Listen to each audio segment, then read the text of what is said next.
Hi, I'm Jill from engVid.com, and today we have a lesson on quite a nice social subject, making arrangements to meet a friend, okay?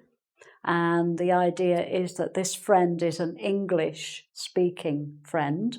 They may be English or American or Canadian, or they may speak another language, but you and they can only communicate in English. Maybe they're Chinese and you're Spanish or something, and the only language you have in common is English. But either way, you have to communicate in English. And this is one of the best ways to learn English, is to have friends who speak English and have to communicate with them in English. So please make friends with English speakers, because apart from being friends, it will be very good for your language learning. Okay, right. So first of all, say you're phoning your friend and you're saying, first of all, you're not going to just go straight in and say, let's arrange to meet.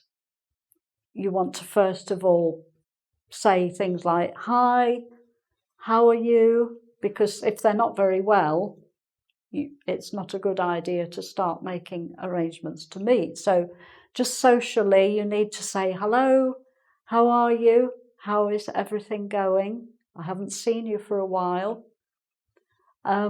Shall we meet up? Are you free to meet up? To meet up is to meet, but we often say meet up with the up preposition. Shall we meet up? And the shall is used when you make a suggestion. Shall we? Shall we do something?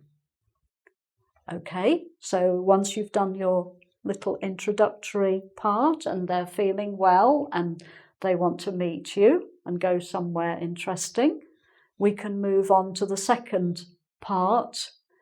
You need to decide when. When are you both free?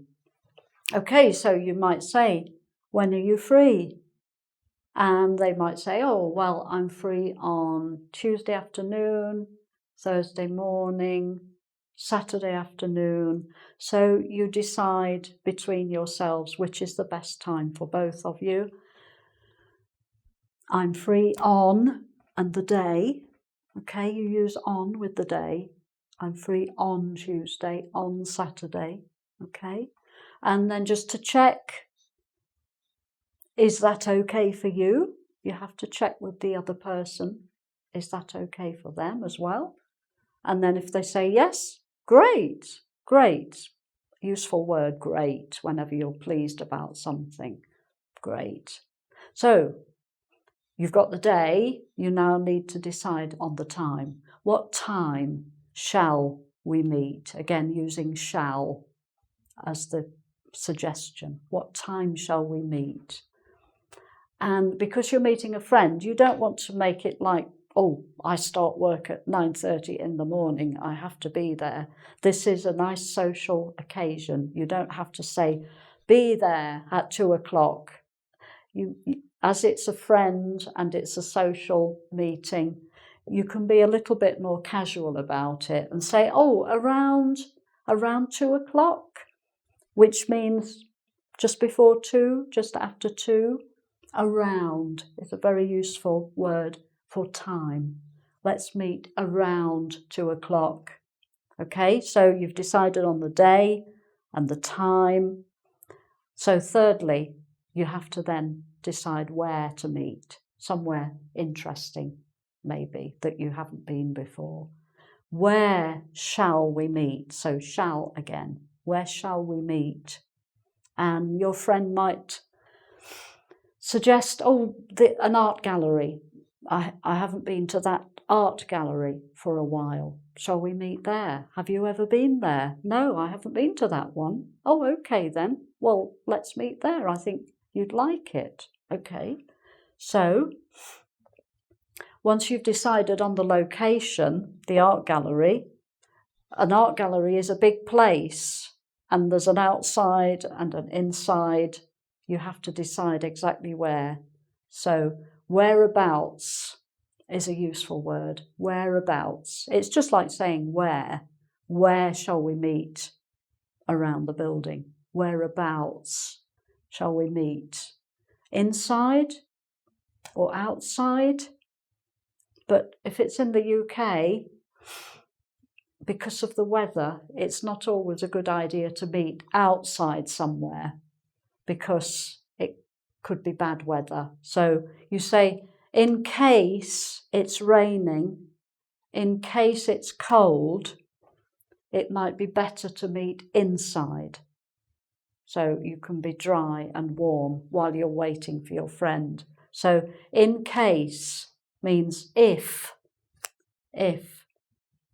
It might be raining, it might be cold. So in case it's raining, in case it's cold, we'd better meet inside, okay? Always a good idea. And you can sit down as well, usually, if you want to.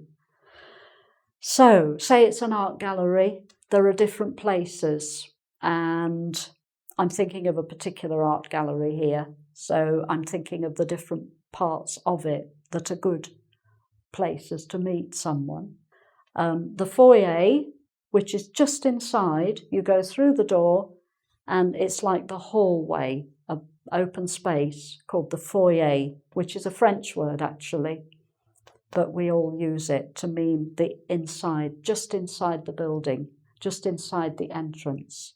In the foyer, in the cafe, always a good idea. Start in the cafe and have a nice chat first, a nice talk with your friend before you go off to look at some pictures. Cafe. In the gift shop, because if you're in a gift shop, you can be looking around at the things before your friend comes. You might want to buy a few things as presents for people. Gift shop. A bookshop, you can be looking at books. Always something to look at. Books in English, hopefully. Okay.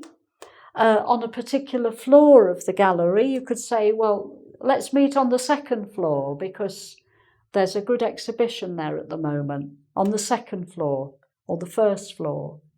Or in the basement, downstairs in the basement, below the ground. Okay, so different places you can meet in the building.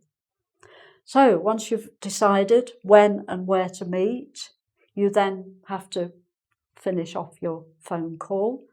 And so you can say, okay, that's great. See you on the day. See you on Tuesday around 2:00. Okay. And something nice to end with, like looking forward to seeing you when you're going to meet someone or you're going to work with somebody. Looking forward to is a good phrase. Looking forward to seeing you. Okay. So I hope you make lots of English-speaking friends and arrange to meet them and learn lots of language from them. And there is a quiz on the website, engvid.com. Please go and try the quiz. And that's it, really. So I hope to see you again very soon. Okay, bye.